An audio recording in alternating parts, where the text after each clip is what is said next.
do their job, especially in hospitals. Patients wait in dispensaries for a very long time and there is nobody there to offer the service. Abuse of office is another unethical practice that is coming out very strongly. Discrimination. It could be all forms of discrimination, putting self before public interest. People look at what is in it for me before I offer the service. That's what it means. And of course, there is also the aspect of favoritism and the others that are listed there. So these are unethical practices that we are confronting as we speak. Now, there are circumstances under which corrupt and unethical practices were deemed necessary, where people felt they had to behave unethically. Most likely, so here we have just highlighted 10 top ones, but there are very many others. One is the issue of avoiding police arrest, because the consequences and the processes that follow are much more inconveniencing. So Kenyans say, if I part with the 100 or 200 or 300 shillings, it will help me, but it is unethical. It is also the only option. If I don't pay, I will get in. If I don't pay, I will not get the service. Assistance to be employed, and this is a serious one. And I think it is well documented in this country that a lot of Kenyans are willing to pay to secure for employment. Get the services quickly, access medical services, avoid problems with the authority, and especially in the area of access to medical services, issues of pre-authorization and payment on NHIF, for example, is an area that has a very clear challenge. To be released from the police after arrest and avoiding being charged with a traffic offense. I think all these are areas where Kenyans have tended to behave unethically. Now, in terms of corruption and ethical conduct reporting, you can see that 98% of our respondents who encountered any form of corruption and unethical practice did not report it, especially under circumstances where they know they themselves have behaved unethically. For example, it is difficult to see somebody giving a bribe on a traffic light and coming to report to ESCC.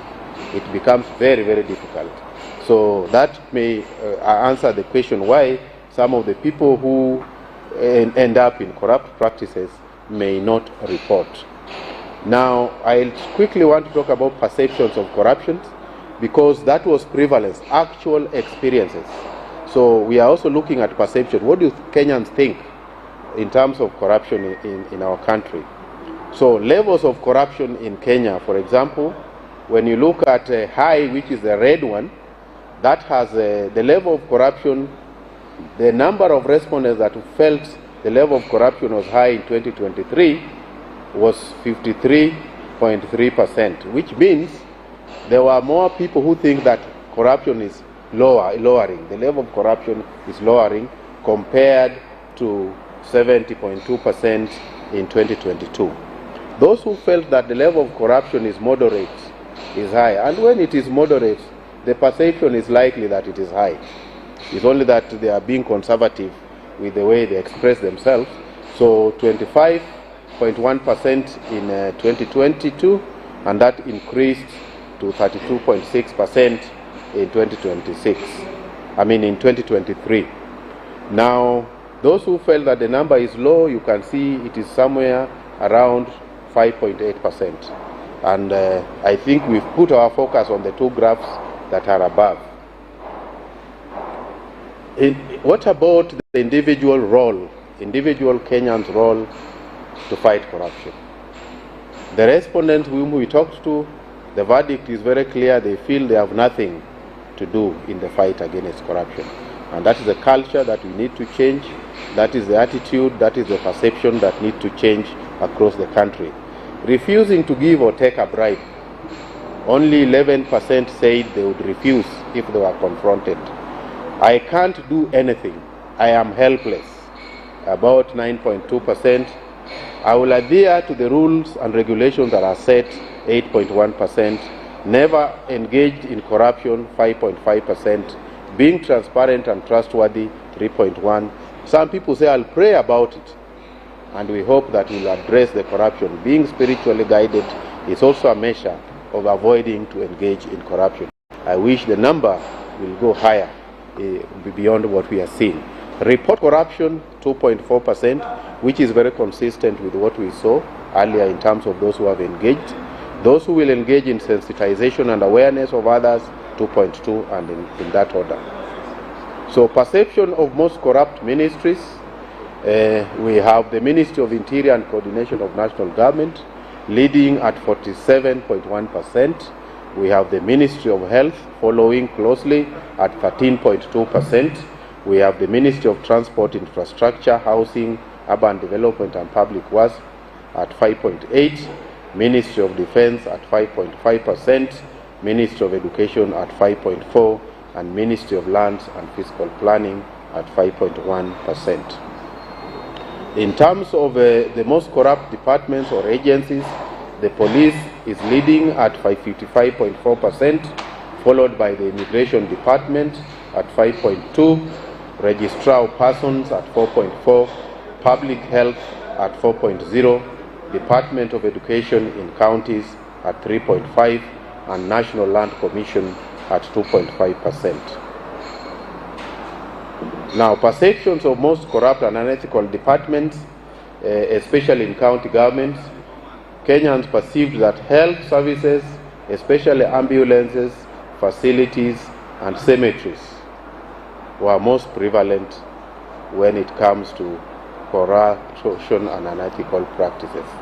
At 39.1%, county transport, that is roads, street lighting, traffic and parking at 11.9%, trade development and regulation in terms of markets, trade licenses and local tourism 10%, county public works and services is including water and sanitation at 9.5%, agriculture, abattoirs, livestock, sales of yard, disease control 9.2%, county planning and development, land survey, mapping and housing at 5.8%.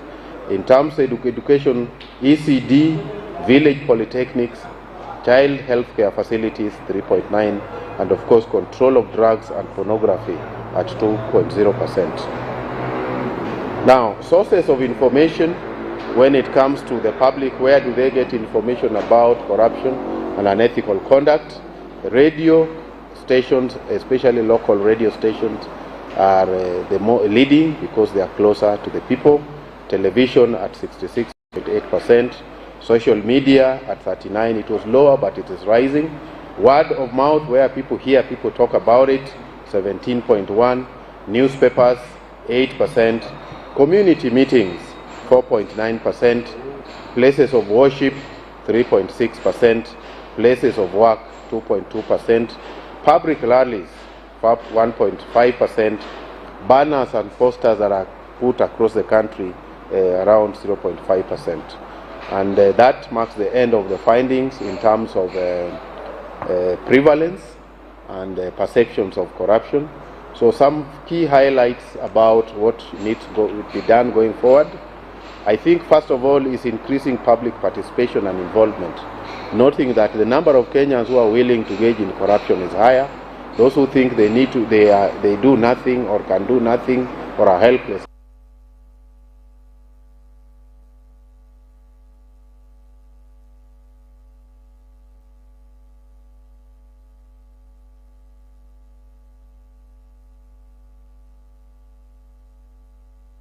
In Samburu was a good example of people who are trying to shun corruption. We also need to enhance leadership accountability at all levels of government, especially where services are being sought. We also need to utilize and entrench corruption in our public institutions. Enhancing partnerships and collaboration, especially strategic partnerships for effective approach to tackling corruption, strengthening and adequately resourcing anti-corruption agencies like EACC to be in all areas to be able to arrest this challenge, and of course in particularly area of the police, because the police has really featured in this report. We are saying that we need to reform the police force, by having some of those things that have been floated out there in the media, and Kenyans are saying that they need to wear body cameras, for example, display their service numbers, and of course treat people with a lot of etiquette and discipline. So with that, I want to say thank you for listening to me.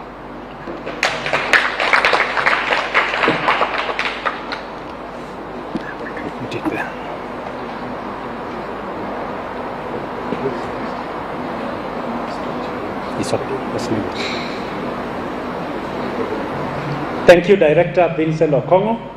I think we can appreciate him. Thank you. The next item in our program is remarks by the Secretary Chief Executive Officer, Mr. Twalib Barak. So you're welcome.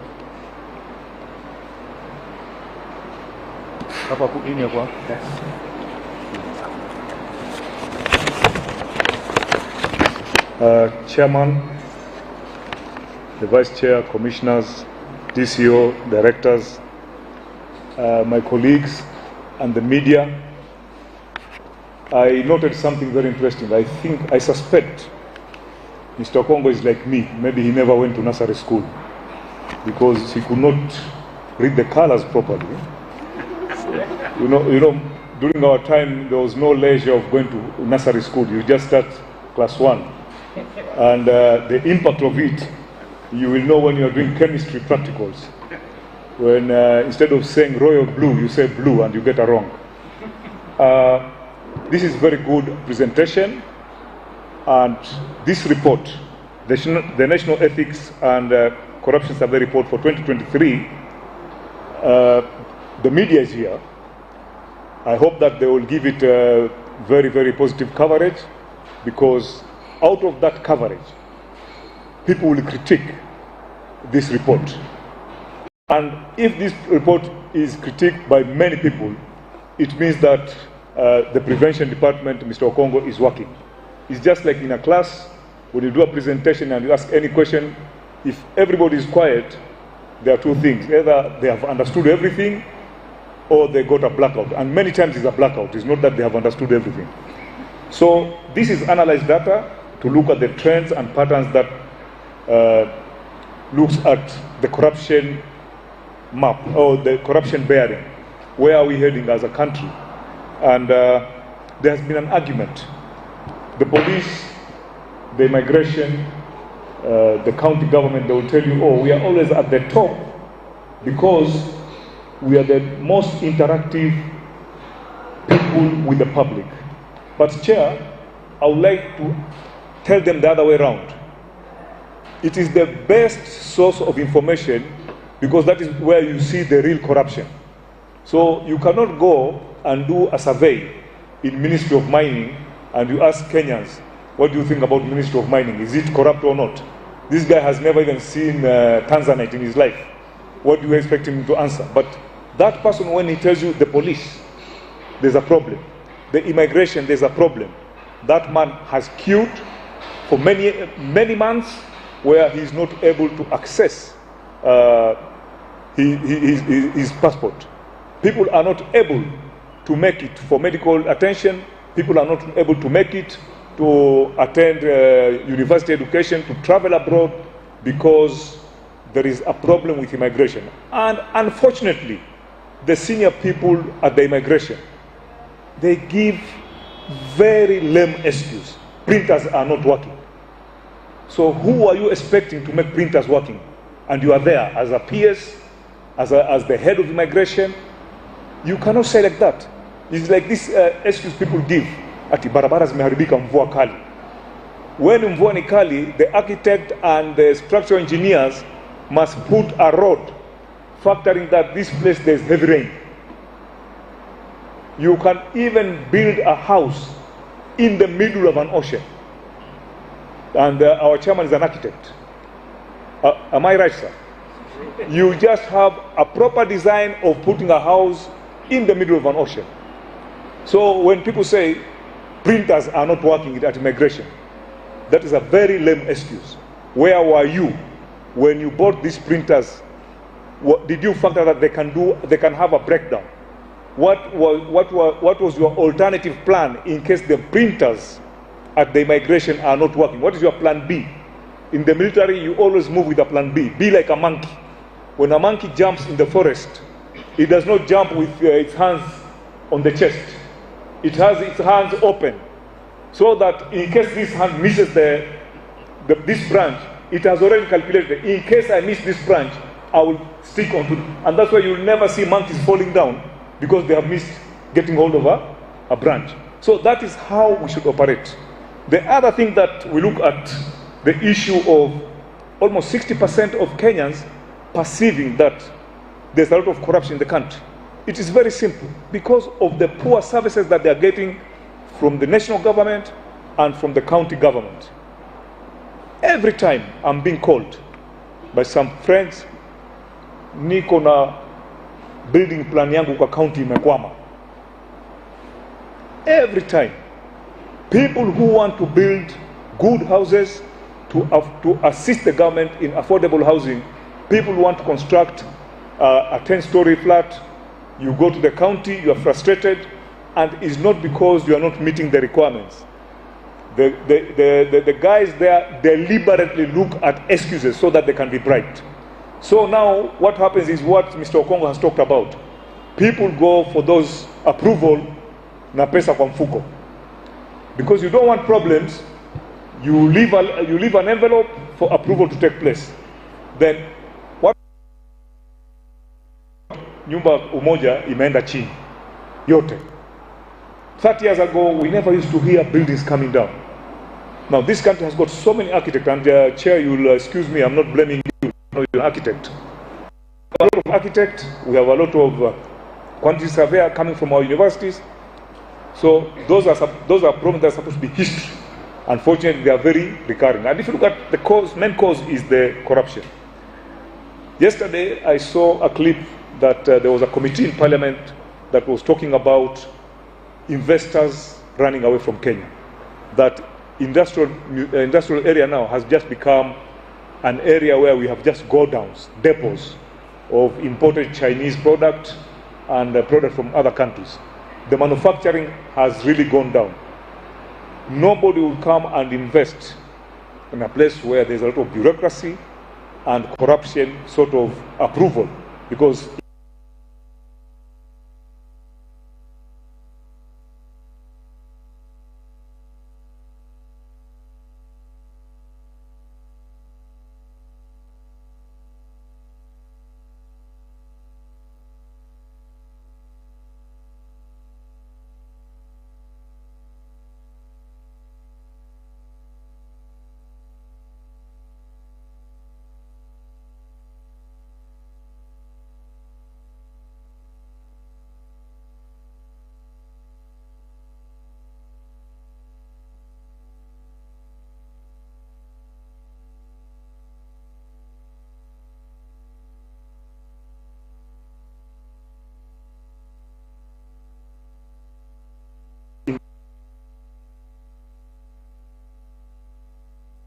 whereby it becomes a source of extortion.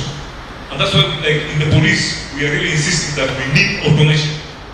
And we need some more rules. For instance, if I'm to do some modification of the traffic rule, I would say that a policeman should never enter a car of a motorist. And I would even go further and say that policemen should have uniform without pockets and even socks.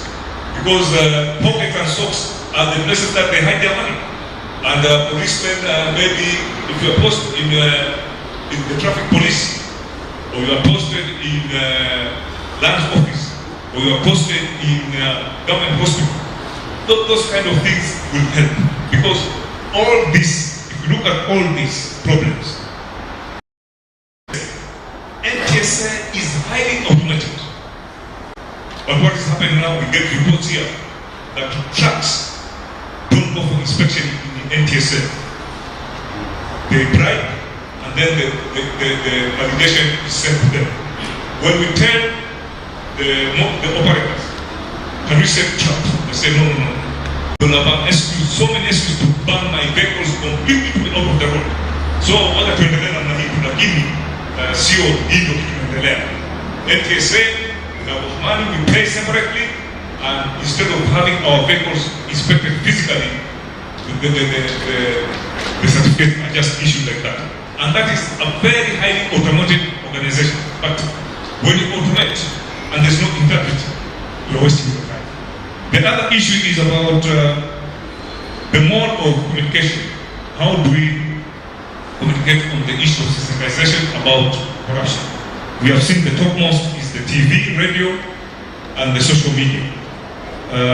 Newspapers, you can see newspapers, they are becoming dinosaurs very soon. And we have to agree. So the media, invest on social media, invest on TV, and invest on the most traditional way of communication, the radio. It is very interesting if you know how the radio was invented. It started as a military equipment, just like GPS, and then it was commercialized. It is one of the technologies that it has been relevant consistently for over 100 years. Just like the way Coca-Cola is still relevant to all generations. I'm sure if I happen to be in the bishop's house, there's somebody who would like to take Coca-Cola. And it is not becoming irrelevant. Radio is the same. So what we need to do is to partner with the media, and mainly on the issue of radio, TV, and the social media. Social media is coming up very fast. And very soon it will overtake the radio and the TV. So even for us as ESCC, when we are doing education awareness, we have to look at the social media and how to improve on that. Then we have issues that contribute indirectly to corruption. And I know they were not picked because this research is based on the questionnaire that we sent. But I think next time we need to ask a question that, does your tribe matters for you to be recruited in a government organization? Being an Arab origin, I say it matters a lot. Because there are some tribes in this country, if you apply for government or work, you have an advantage. You know, us, we belong to others. We cannot even raise an MCA. So that's why you find it is in public domain and public service commission. This is a very sensitive matter. You find there are some certain communities in this country, they are 60% in an organization. How did they end up 60%? And they make about 30% of the organization. That is corruption. In fact, it's heavy corruption. And that is the cause of impunity in many government organizations. Because you have been brought by a godfather, you are not accountable, and we say very well, responsibility minus accountability is equal to corruption. So if you know you have a godfather, you are going nowhere. Would you care to ensure that there is, for instance, if it is you are applying for electricity connection, why should you stay for 2 months to be connected? It must be something very prompt. So next time, Congo, as much as it is sensitive, there is nothing called sensitivity. A public service commission has said some communities are overrepresented in government organizations. And it is because nepotism, as much as it is not classified as corruption, but in a second it is classified as corruption in a second. You may ask that question. And if you want to address corruption, ethnic imbalance in this country, I worked in the military for 15 years. They should go and copy the military. The military will get even a court pilot, R&D pilot. They give opportunities to all tribes. This is your saying, these are people who are not educated, no? If they are given opportunity, they will work and they will perform. So next time you can look at that, because indirectly that is the cause of corruption. Then we have issues to do with enforcement. Enforcement and impunity. Next time you can ask us about that. I'm not criticizing the report, but these are things that the media should hear. If you do enforcement, because quite a number of offenses are in system. You drive way and you find a car from Kabeke police station is driving on the other side, and you start asking yourself, did this country turn from left hand to right hand or what happened? And the guy is driving and he's even hooting at you that remove your car. There are countries you can't do like that. You will never drive for the rest of your life. But the problem with us is the impunity. You come out with very new laws on about the traffic laws. Just because 2-3 buses at a go they have rolled, they have preschool children. You say now we have to re-examine people, Those are, they will not make any sense. We're just being reactive. Look at the main problem. The main problem is the impunity by both the traffic and motorists. I don't want to blame the traffic alone. The motorists, they always need to be shepherded by a traffic police. We want to drive, overlap, shortcuts, defective cars, and the police cannot be everywhere to supervise that. The best way of supervising ourselves is having a community that supervises itself without looking at the back where there is a policeman or where there is an enforcement officer. Most of us, even the ones that are here with us, most of us, we put safety belts, not because of safety, because of fearing to be arrested by a traffic police officer. That is the perception we have. So if we have that kind of perception, we keep on blaming the police, while almost 60% of the blame when it comes to road use, it is the main motorist and the public. You are in a matatu going to Narrow or coming from Narrow. It is in my route. The driver is overtaking all those trucks, and there's a professor in that matatu, there's a pastor or a sheikh, they cannot take that driver. My friend, you want to kill us. They keep quiet. And we wait till an accident happens, then you find the minister reacting, saying he's going to put new laws, some bishops and sheikhs saying this place it has bad spirits, let's go and pray. It won't assist. So, motorists, you must take the blame as citizens, that most of these problems will be solved by ourselves. We know very well there's a history in this country where there was a time citizens were arresting policemen taking bribes. Then what happened after that? So the report is good, and it gives us a general picture of what we're supposed to look at, and it gives us an opportunity to realign our compass on which direction the institutions, the public, and the leadership will do to address this monster called corruption.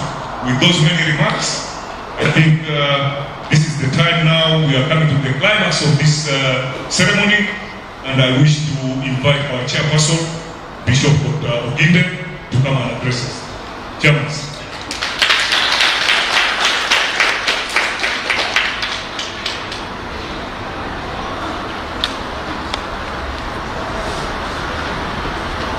Asante sana CEO for those remarks and observations, which are very, very true.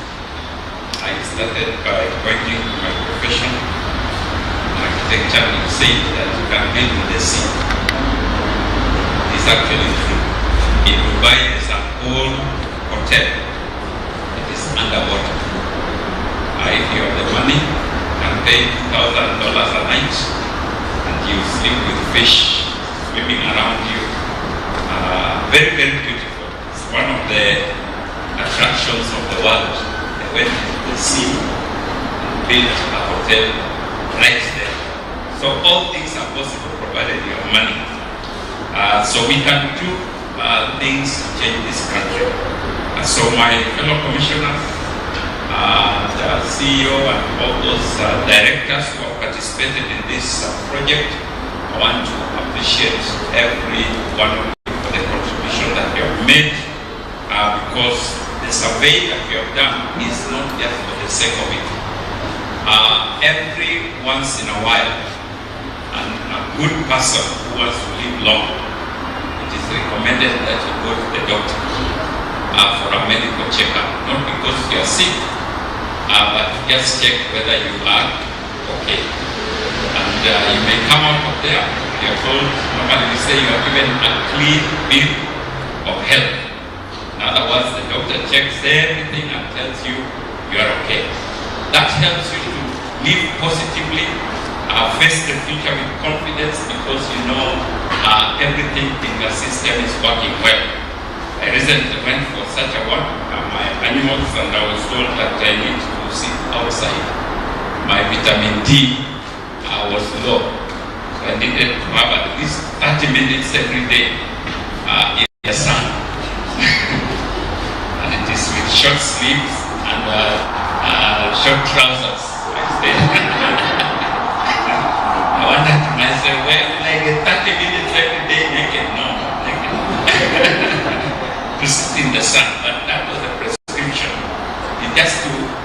for the doctor to tell you, how are you doing? Because many of us sometimes, you hear that a person has died after a short illness. The reality may not have been a short illness. They may have been sick, but they did not. So this kind of survey is that kind of medical checkup for the nation. To find out how well are we doing. Where are those areas that we need to do something about, so that we do not suddenly collapse after a short illness. And a nation can die, nations have died, not literally have died, but actually getting to a place where they are no longer able to control or conduct business within the nation, because they did not take care of certain things that needed to be taken care of. An example that is current, that is in the public domain, and therefore we can mention, is Haiti, where gangs have taken over the country. Government is not in control. That's why even Kenya is trying to get police to go and help them. It did not just happen. It happened because things were left and slowly degenerated to the point where government could not run the country. And evil took over, and cartels took over, gangs took over, and it can happen to any country. And that's why as a nation it is important for us to pause and just check, how are we doing? What are some of the areas?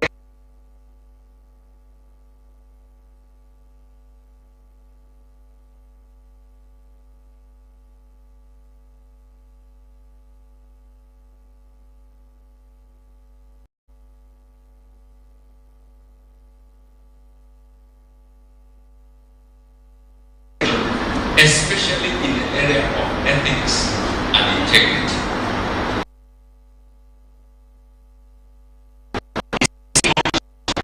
That kind of a survey and discussion with Kenyans, and the results that we are finding are showing us areas where we need to do something about. Areas where we are weak, particular sectors that may be struggling, and what then can we do about those sectors. And so when you see the kind of report where a very high percentage of Kenyans are saying they are willing to participate in corruption, it tells you that we are sick, and you cannot ignore it. When good percentage of Kenyans are saying that they have participated in corruption. Again, what it is telling us is that we are sick. And corruption is like a cancer.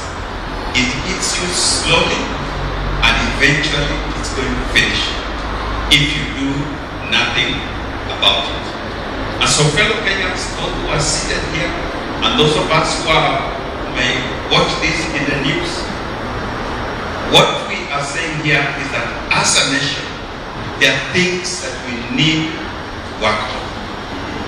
As a nation, there are lifestyles, practices, habits that we must discard. Otherwise, eventually we are going to find ourselves in a place where we have become lawless, and some of the things we need to do cannot be done. We want to urge our public officials who have been given responsibility to serve this nation, to serve Kenyans, to uphold the values and principles that have been clearly outlined for us in our Constitution in Article number 10, Chapter 10. We need to ensure that the things that we do, the services that we offer, are for the sake of helping Kenyans to go about their businesses, to generate sources of income. And when it is made so difficult, it means that we can get into a place where we become a lawless society.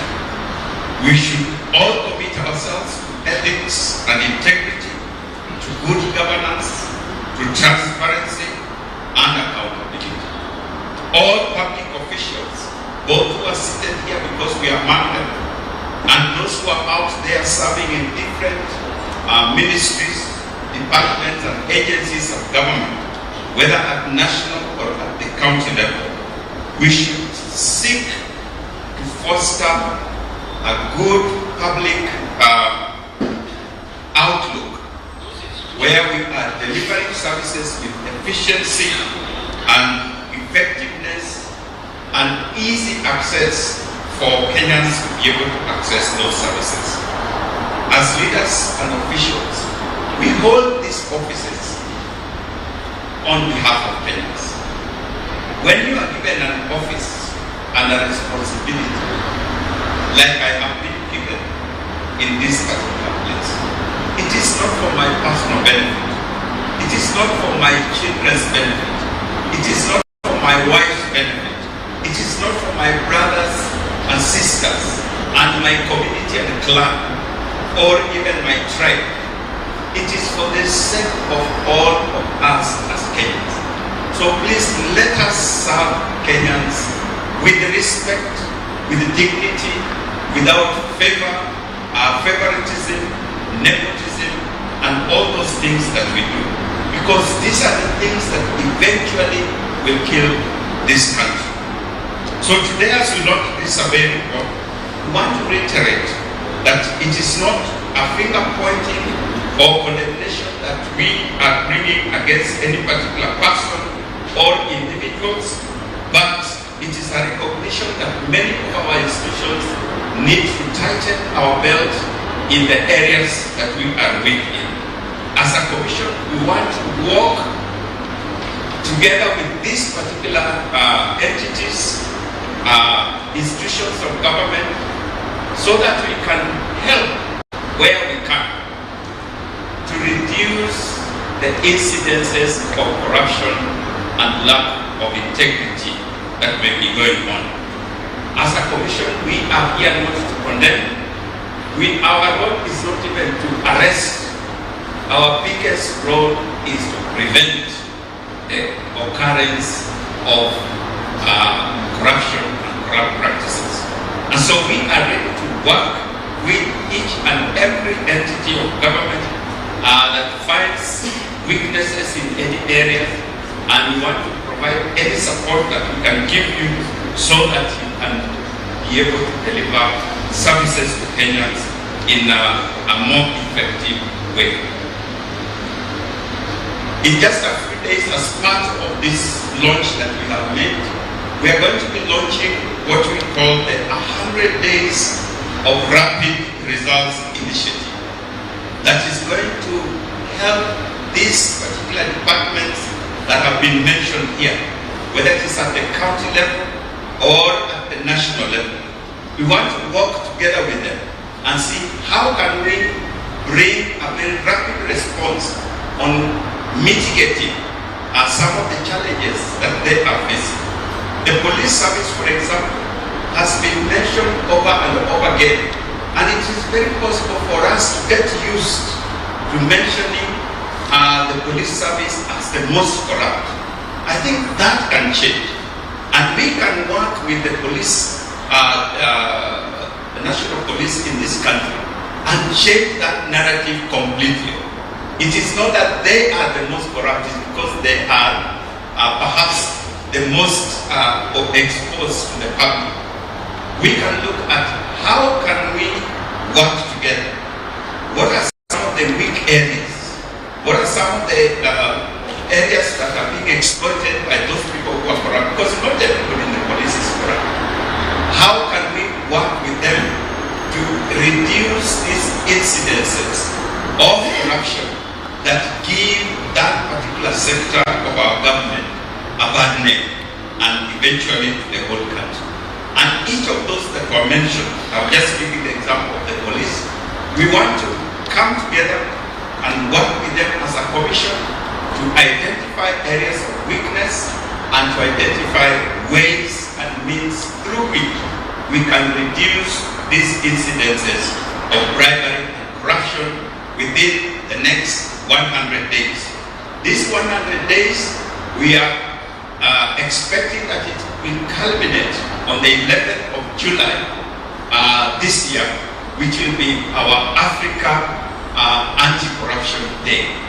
So we are going to start from the 11th of April and we go all the way to the 11th of July through an intensive, deliberate, intentional working together, trying to see how we can reduce this whole thing of corruption within the various entities that have been mentioned in this report. So it is a positive outlook that we are looking at.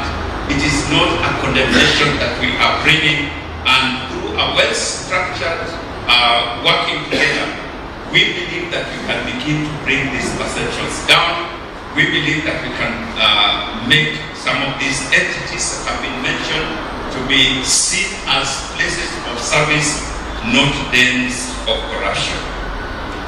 In the same time of those 100 days, we are going to intensify public awareness. We want to commit ourselves to educating our members of the public. As you have noticed from the report, many people don't even know some of these things. We believe that we can help our members of the public to know what they can do in a situation where they need a service, where they need to be served by in a public office, and somebody is seeking or asking for bribe. What should they do in that kind of situation? So within that 100 days, we are going to have another more serious and intensive campaign that will now be geared towards the general public, which we are calling the 40 days of integrity. Now what we want to do, we know that it is not possible to eradicate corruption.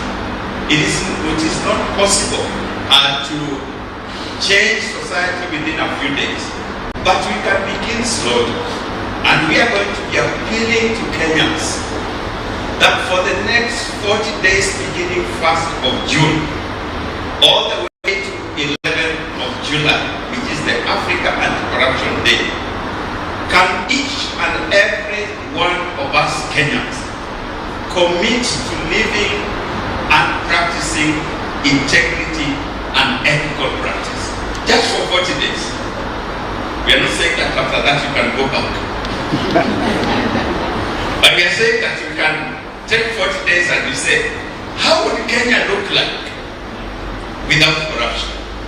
How would Kenya look like when you can just walk into an office and expect to be served without anybody asking you for anything?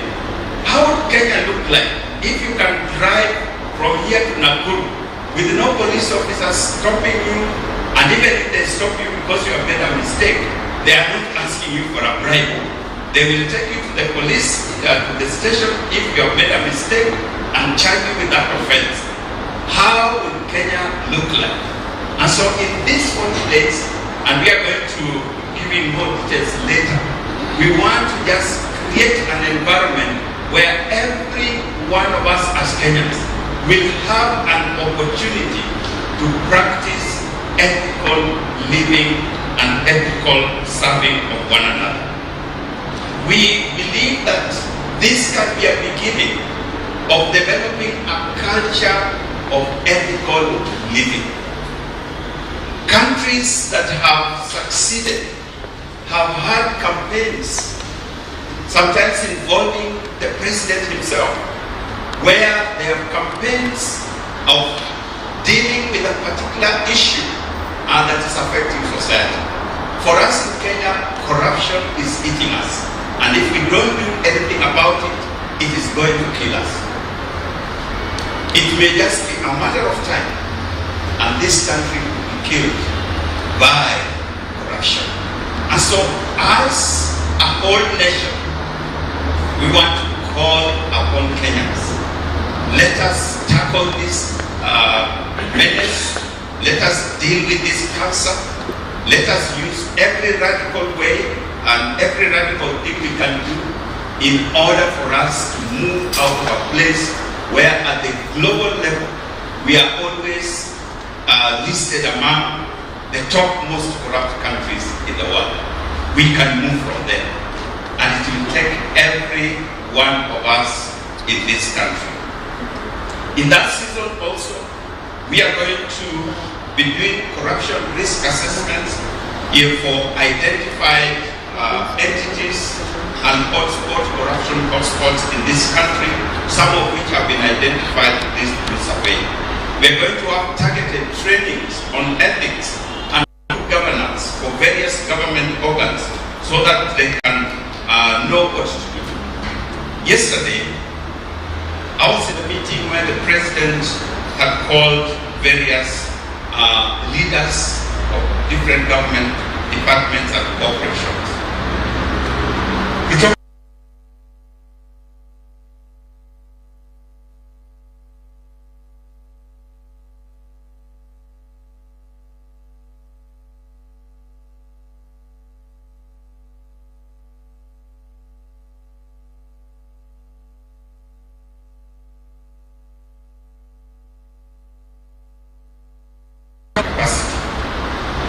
We are working hard to ensure that this culture comes to an end. Whenever I'm in a meeting and the matter of what corruption is mentioned, I feel like somebody is pointing a finger at me. Because I am the chair of the Ethics and Anti-Corruption Commission. So when I'm sitting in a meeting and the president is saying, we are going to deal with corruption, I feel like he's saying, Bishop, deal with corruption. And so, every day, every night, I'm thinking, what is it that we can do to help parents?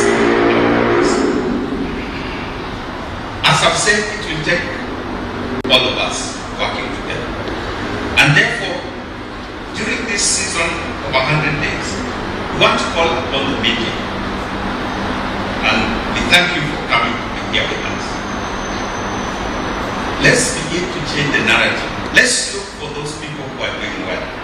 Like these OCS who refuse to take 80,000 shillings. I'm sure that there are many other people around the country who are doing such things that are not highlighted. Let us focus on those kinds of people who are doing something positive. People who are refusing to be bribed. People who are giving good service. Police officers who are doing their work with diligence. Let's highlight those people so that Kenyans can know that there is still a remnant in this country who are doing a good work. We want to call upon you media to help us in this. But we also want to ask you to help us to point out those areas where people are not doing right so that we can see what to do with them. We want to call upon the civil society, religious organizations. We are going to be talking with our pastors and our sheikhs and our members of other religions to speak to their members, because these Kenyans go to some worship place or another, and when they come from out of that place, they go and steal our resources. Can their religious leaders talk with them and just help them to turn from this? Professional bodies, as we sit in this institution and look at some of the corruption incidences, cases that we are dealing with, it is very, very clear that professionals are involved. Accountants, lawyers, procurement officers, and the list goes on, engineers, architects, where I belong. Can professional bodies rise up and deal with people in their ranks who are aiding or abetting corruption? We believe if we all work together as a people of this nation, we can defeat this cancer. The president did not mention, as he talked about the bill rate and so on, and the percentages we were given them there from Treasury. They did not mention what percentage goes into corruption. But studies that have been done previously, I don't know if there's any that has been done most recently, indicates that up to 30% of our budget goes into corruption. That is a lot of money. That is actually the amount that the president was saying we should cut from our budgets. 30%. That we should cut 30% from our expenditure budget. It means that if we as Kenyans turn around against these fights, we will not need to reduce our budget. We will actually have surplus. And so what we are calling upon our people today as EACC is, fellow Kenyans, this is a war that is not going to be won by EACC. It is not going to be won by one person or one entity, or not even by the president. It is going to be won by our collective resolve and will fight this corruption. I was telling our members here when we will be launching this 40 days that our slogan will be, don't take, don't ask, and don't receive. Don't give. Don't take, don't give, and don't ask. So, if you go for a service and somebody is asking you, don't do what? Don't give. If you are the one offering the service, don't ask. And when you are given or offered, don't do what?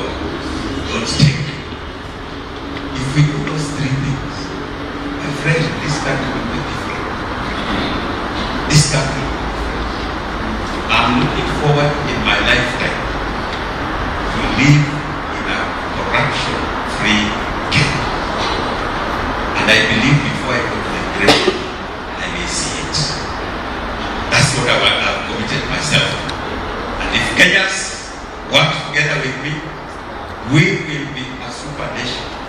We will be a highly developed nation. What is bringing us down in this country and stopping us from moving forward is corruption. If we deal with it, people will not need to go out there for medical services. They will not need to go out there for education. They will not need to go out there for jobs, because we have everything that it takes in this country. People will be coming to us instead. People want quality education, they will say go to Kenya. People want quality medical services, they will say go to Kenya. Is that possible? It is possible. But it requires collective effort. With those many remarks, may I now take this opportunity so that we launch officially our survey. Let me invite you.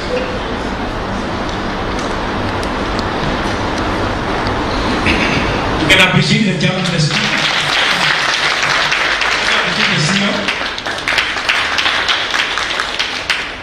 Thank you, Chair. You can sit as we make some little adjustments.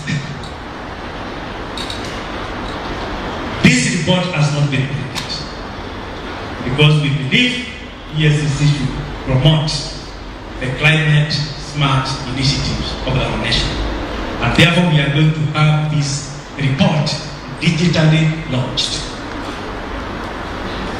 We are going to invite the chairperson, the CEO, and the commissioners to step forward, and the DCO to step forward,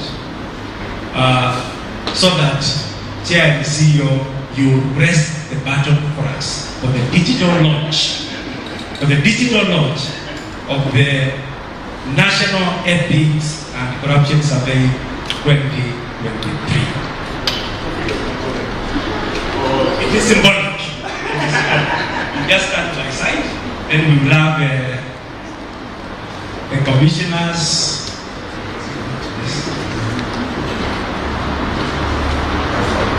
We also allow the screen because the activity will be around here. No, If you need the screen. So, I go ahead. Have you shown which button to press? Oh. Wait.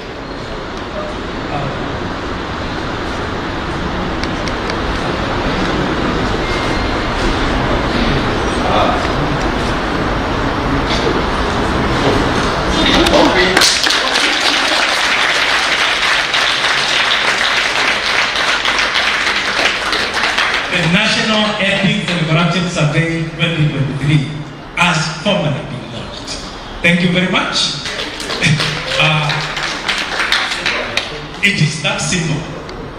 We are going to upload this to the various social media platforms in our website, but I will be inviting the head of communication later to give direction on how the media is going to access. At this point, we can have you can just stand probably just beyond the podium for a photo opportunity. Yeah. And balance this. Where is the Irene? Irene, come and help me in making sure that. Yes. Irene is telling me some. We can move this a bit. Who is assisting me?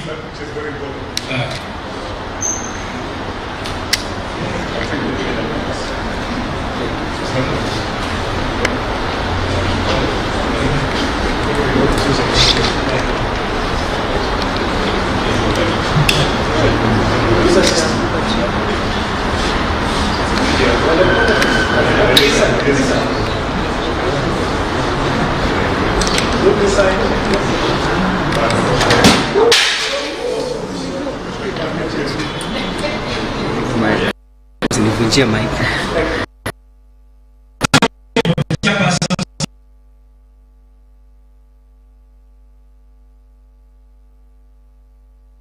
CEO and the chair, you can.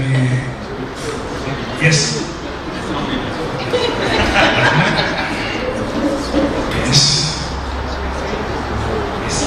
Yeah.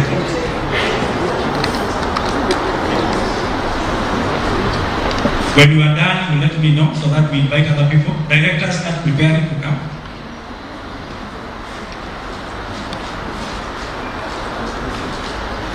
Thank you. Directors, you can join the photo. We can move slightly forward so that we can probably have 2 rows. Nimechukulia yangu atanifunjia. Sina ingine.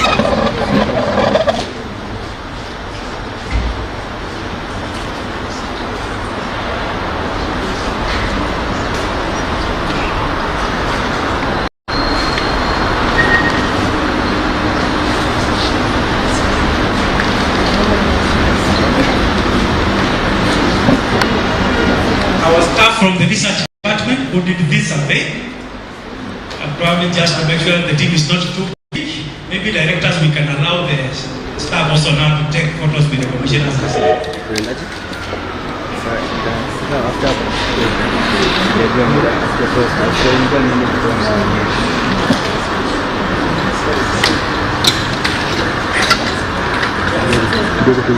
The researchers, you can spread nicely. Frame juu sioni nikiwa hivi. Zuma kidogo. Zuma tuendelee. Zuma tuendelee. Uweka double. Uweka double. Ila ni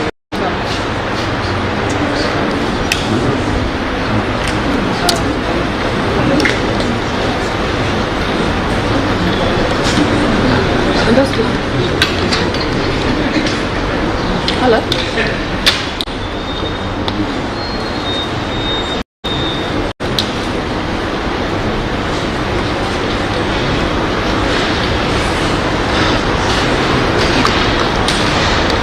The media has requested, because of the traditional way we do things, we will have something held by the CEO.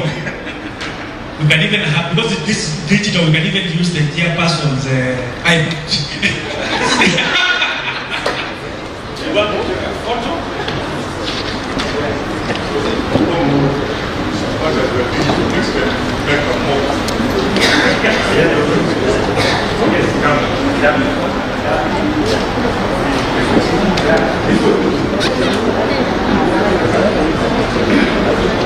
Halo. Unasemaje? Poa. Baadaye. Nishatoka kwingine.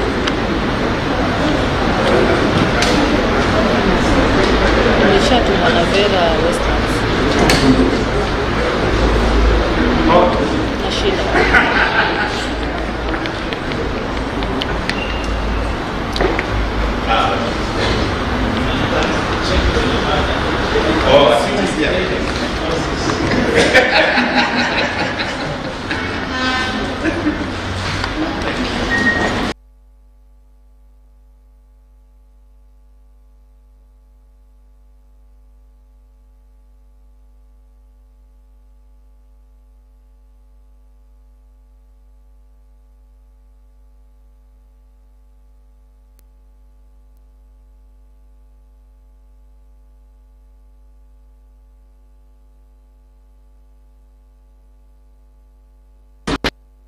This time about this.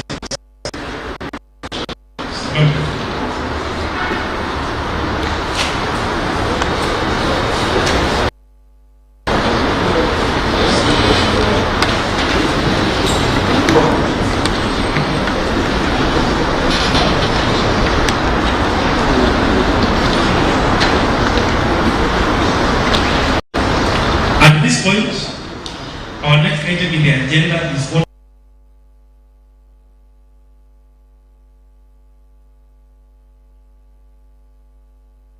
Preventive Services Committee. Karibu Commissioner. Thank you so much, Director Moy. My assignment today is very brief. We are in-house, so we are ESCC today, plus our great partners, the media, who have come to join us today. To start with, to thank God, to thank is the Almighty God. First, for giving us this opportunity and giving us a wonderful country. We have a beautiful country, and as the chair mentioned, other countries which are not mentioned, about the public domain. We thank God for giving us such a wonderful country. And when the rankings of the most corrupt countries come up, we are not among the top 10, but we can do better.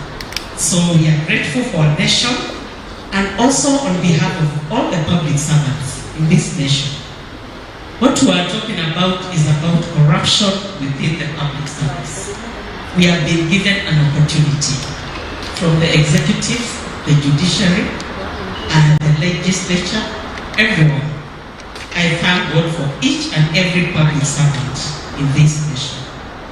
Every day, let's remember, we have an opportunity for service to this nation. Be it 1 day, 10 days, whatever the period, let's serve our citizen, because that's what we have been, assignment we have been given. Next is our research team.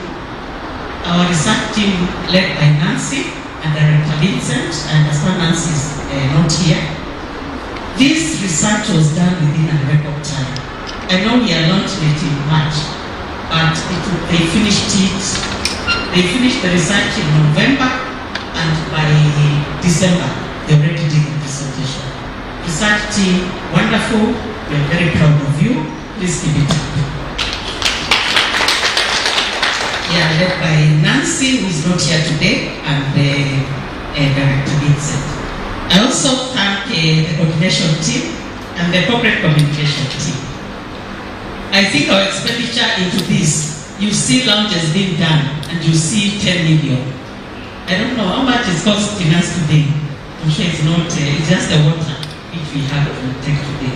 So for that creativity, the use of electronic media and all that, I say thank you for that creativity. I believe what you want is the results, without giving excuses, as the CEO has said. When we find ourselves in corruption, we always have reasons. It was this, it was that. But let's be creative and do the best we can. I also take this opportunity to thank each and every member of staff for this institution, EFCC. They're the ones who are tirelessly prevention team, the investigators and all the corporate communication people, all the corporate services people. Please, we really appreciate the work you are doing. My message to us, please, let's not take corruption to be, nothing we can do. I know we have done it for year in, year out, year in. So I encourage us to keep on doing it.